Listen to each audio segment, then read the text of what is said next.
where I used to live, way back where I used to wander. So way back at Wonder Mountain, I once had a love so gentle and tender, way back in the mountain when I was a child. Oh, the winter's so cold when you spend it alone, creeps round the window, see through the soul. Nothing is warmer. Are you here? No, I'm here. Oh, no. So here you go. So I know it's a loaded question. Well, it's like a ball. Could be, yeah. I understand how that goes. Yes. So are you here locally? How about you? About 5 years ago. Well, that's good that you use it.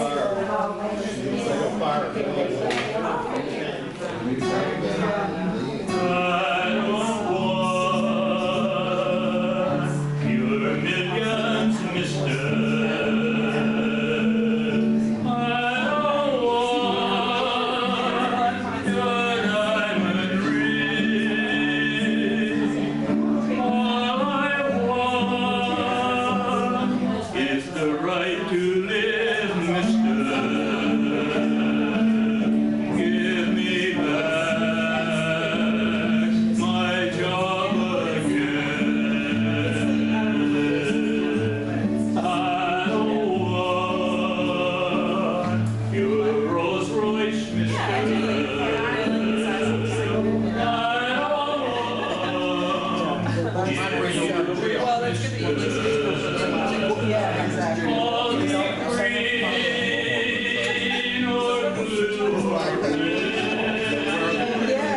tonight there's a group of the we're also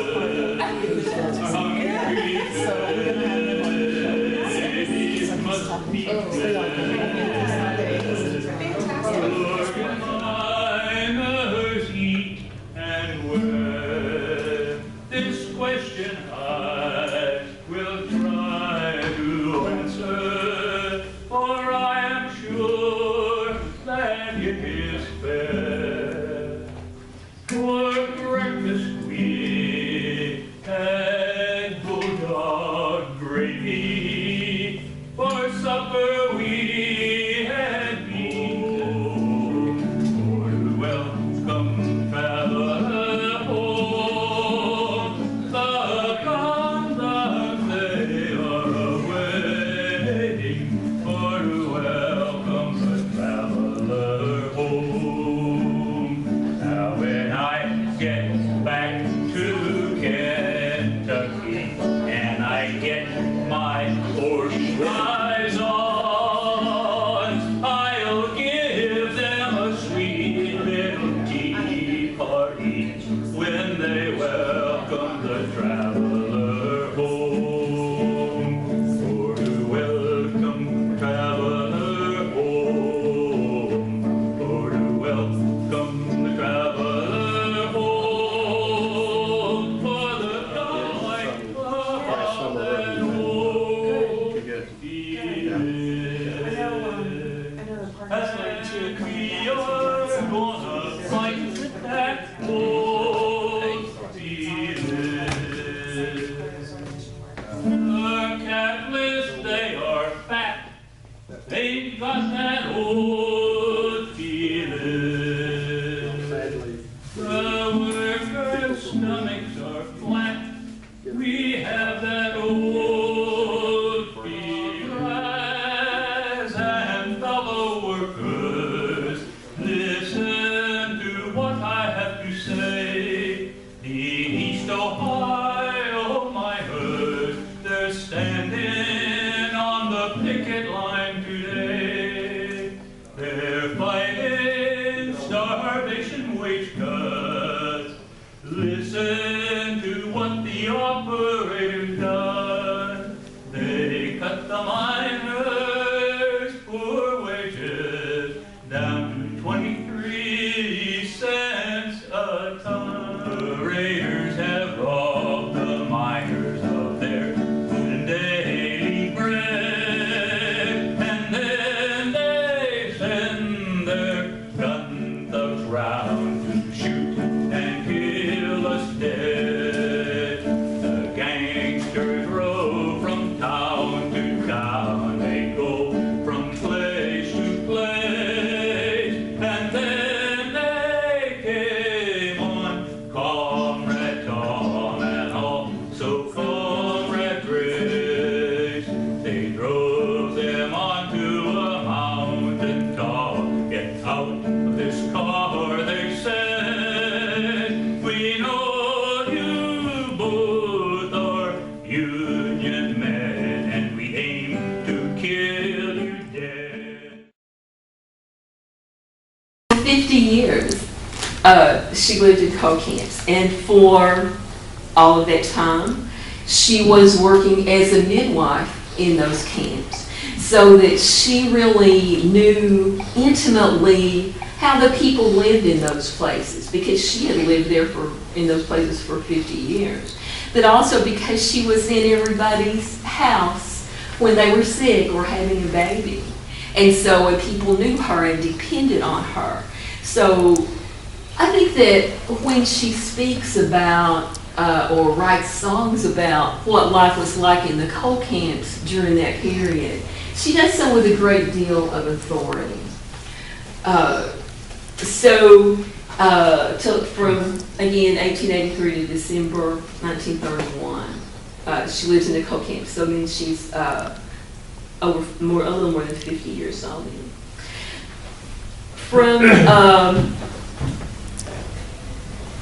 In the 1920s and beginning in the late 1920s and early 1930s, as you know, conditions in the coal camps began to deteriorate because economic conditions were deteriorating in the whole country, for one thing. And so, as that happened, as miners were being laid off and then with nowhere else to go, and then facing such dire poverty in that situation, and then as that led to organizing and strikes by the miners and to conflict between the operators and the miners. So as all that happened, Aunt Molly Jackson really emerged as a leader, as a community leader and as a spokesperson for the miners.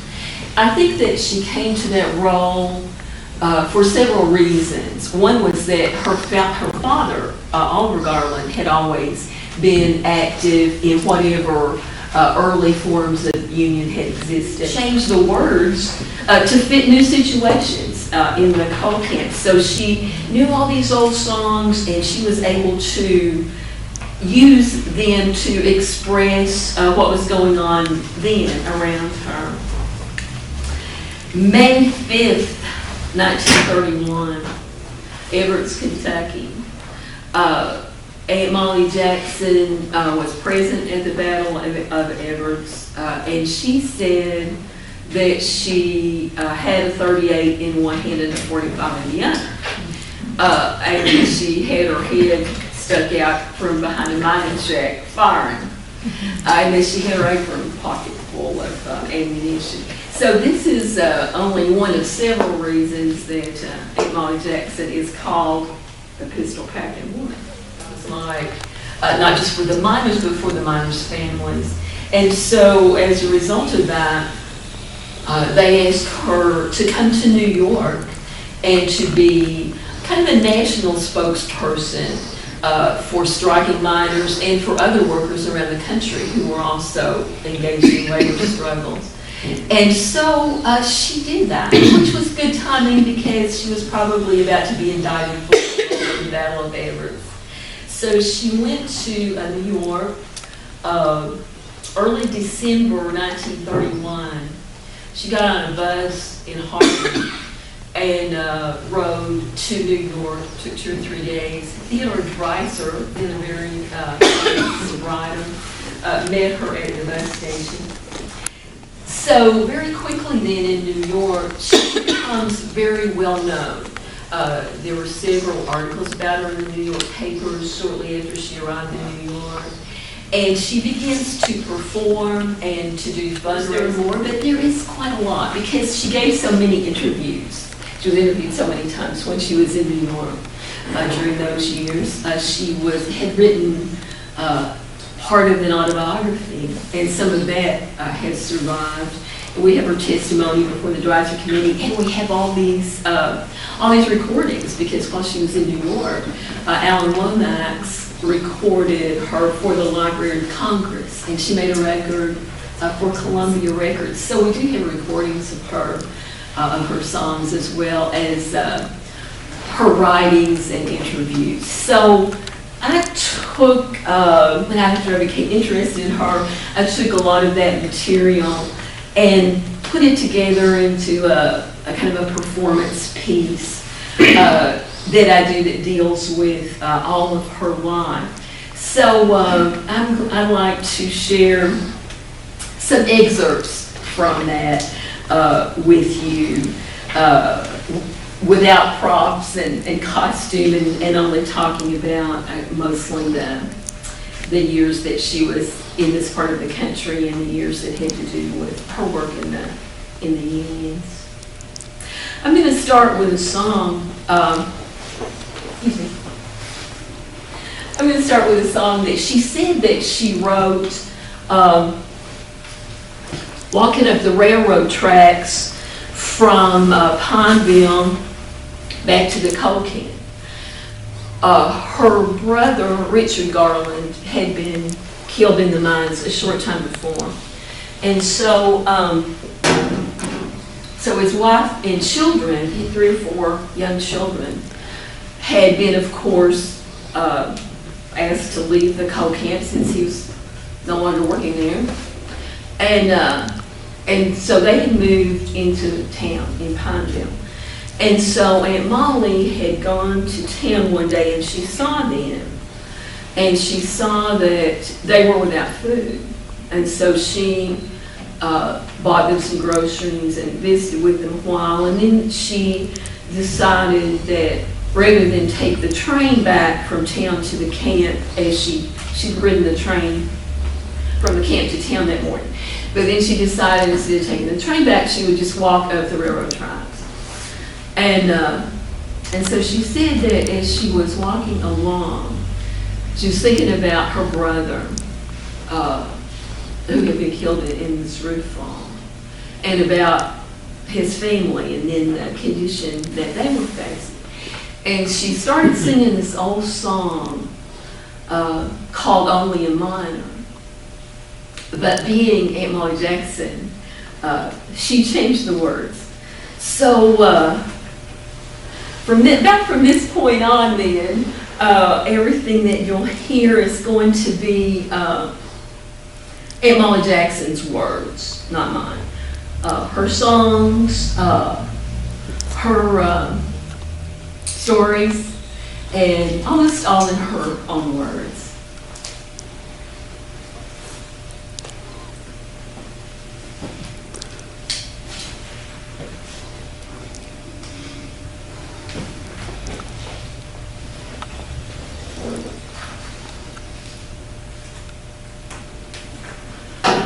For hard-working miners, their troubles are great.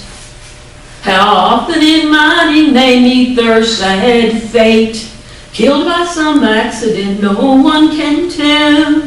Your mining's all over, for a miner farewell. Only a miner killed under the ground, only a miner and one more is gone.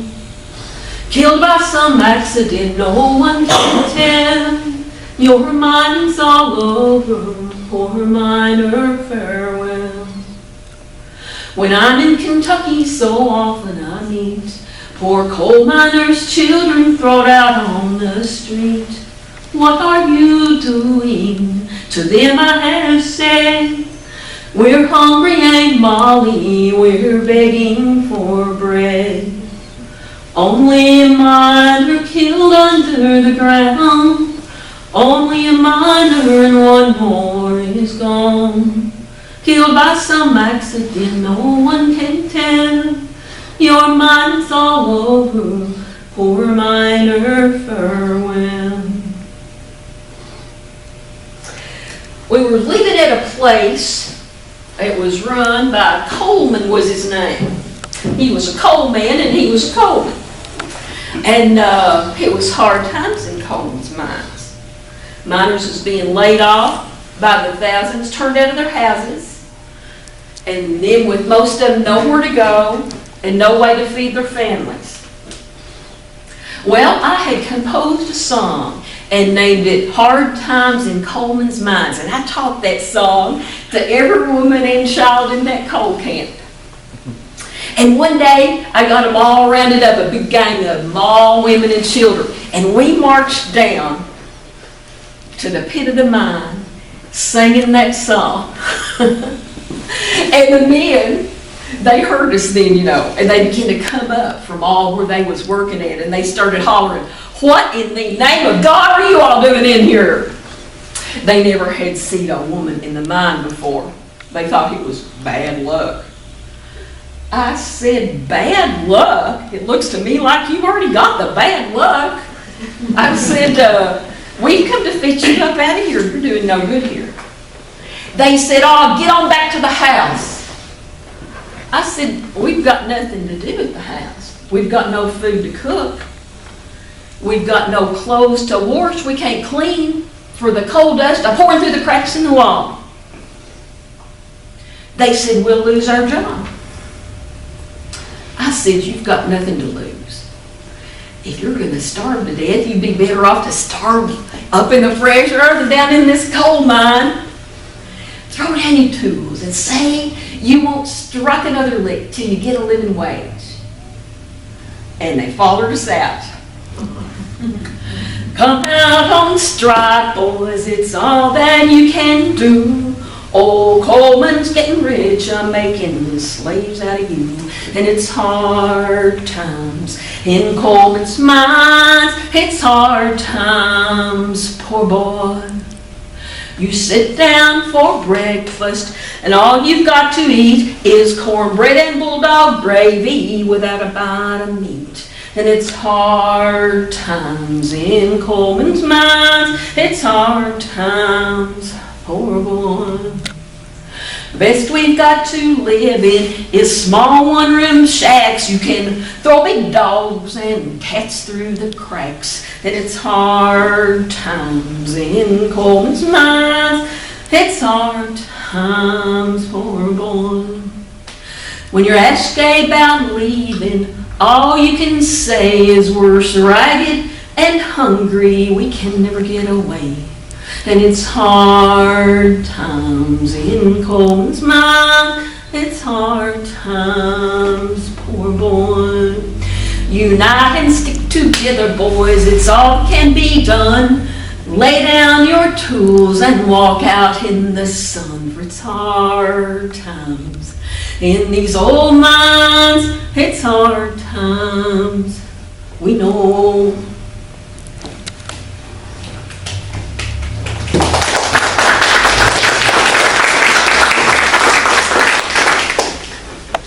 First I thought, well, my grandmother was a full-blooded Cherokee. Maybe that's why they're calling me a red. So I asked somebody, I said, "Well, what is a red anyway?" And they said, "Oh, that's somebody that goes here, there, and yonder, spring communist propaganda." I said, "Proper gander, proper goose. To work a man without wages, there's no excuse." And I said, "Mr. Coal Operator, you can call me whatever you want to. You can call me red or green or purple if you want to. I aim to see to it that these Kentucky miners do not mine your coal as long as their children are crying and dying for milk and bread." Somebody said, oh, I know you. You want to overthrow the government of the United States. I said, yes, sir, I do. I'd like to turn it right bottom up. I believe it'd work better that way, don't you? They said, are you a communist? I said, I don't know what you mean, but now I'll tell you what I mean. If a communist or red or whatever you want to call it, if it's somebody that believes in treating the other feller just like you want to be treated, if it's somebody that believes in standing up for the poor people that has to work for a living, if it's somebody that believes in us standing together for a right to live in this world and not everything be held on to by just a few. I said, if that's what it is, mister, you're looking at the reddest red you ever looked at in all the days of your life. I am a union woman, as brave as I can be. I do not like the bosses, and the bosses don't like me. Join the NMU, come join the NMU. I was raised in old Kentucky, in Kentucky born and bred. And when I joined the Union, they called me Rouge and Red. Join the NMU, come join the NMU. When my husband asked the boss for a job, this is the words he said. Bill Jackson, I can't work you, sir. Your wife's a Rouge and Red. Join the NMU, come join the NMU. The bosses ride fine horses while we walk in the mud. Their banner is a $sign, while ours is striped with blood. Join the NMU, come join the NMU. These are the worst times on earth that I have ever saw. To be shot down by gun thugs and framed up by the law. Join the NMU, come join the NMU. Join the NMU, boys. Join the NMU. Come on, join the NMU. First 3 months of 1931. Her stomach's busted open. We'd nothing to give them but the soup of soup beans, and he'd eat the lining of their little stomach, and they bled inside and died.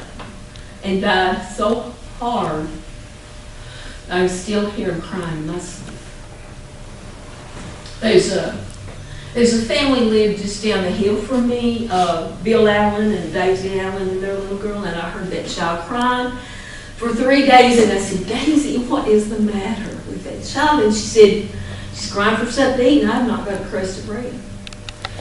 And when I got to the porch of the commissary, there was another family there. It was Bob Stringer's wife, Ann Stringer, and their children. And they was all a-crying, and she was a-crying. I said, Ann, what is the matter? She said, they're crying for something to eat, and I don't have a thing. My little boy Henry's standing there. I said, Henry, come with me. Come on.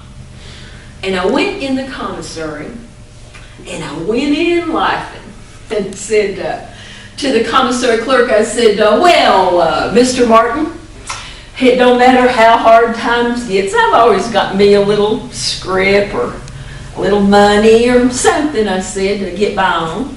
Give me a 50-pound sack of flour. He handed it over. I passed it to Henry. I said, Henry, take this out and meet me at the table. And he went out with it. And then I began to call for all the things that was needed the most for them little children. And when I had that sugar sack full, I said, well, Martin, how much is this? $5.96, he says.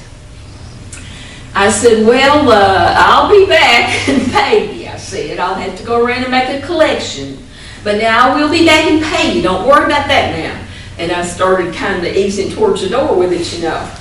And he said, Aunt Molly Jackson, don't you offer to go out that door, that pay for your groceries? And he started around the counter towards me again.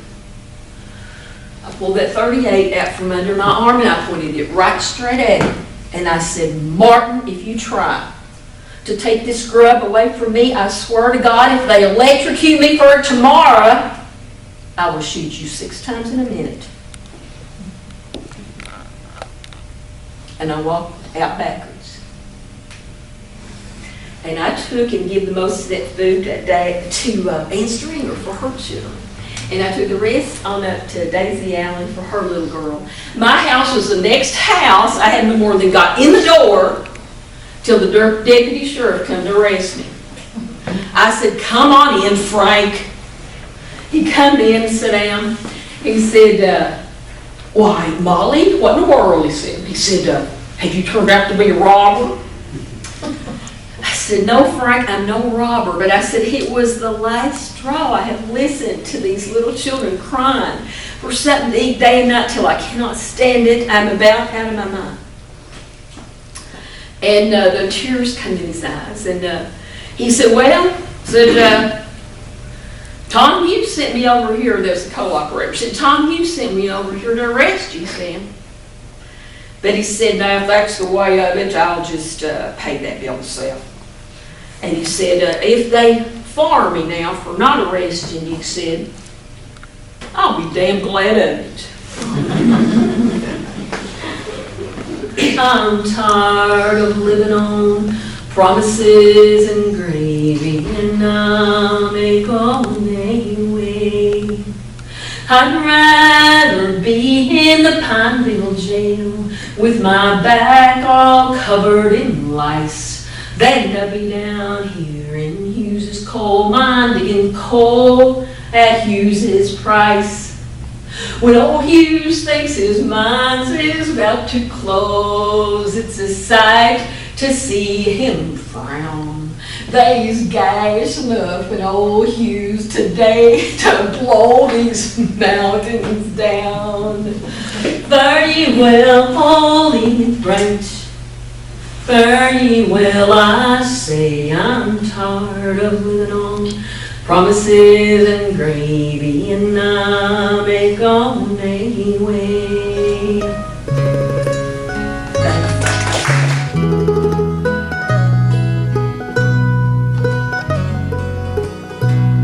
Way back in the hills where I used to wander, way back in the mountains, so ancient and wild, I once had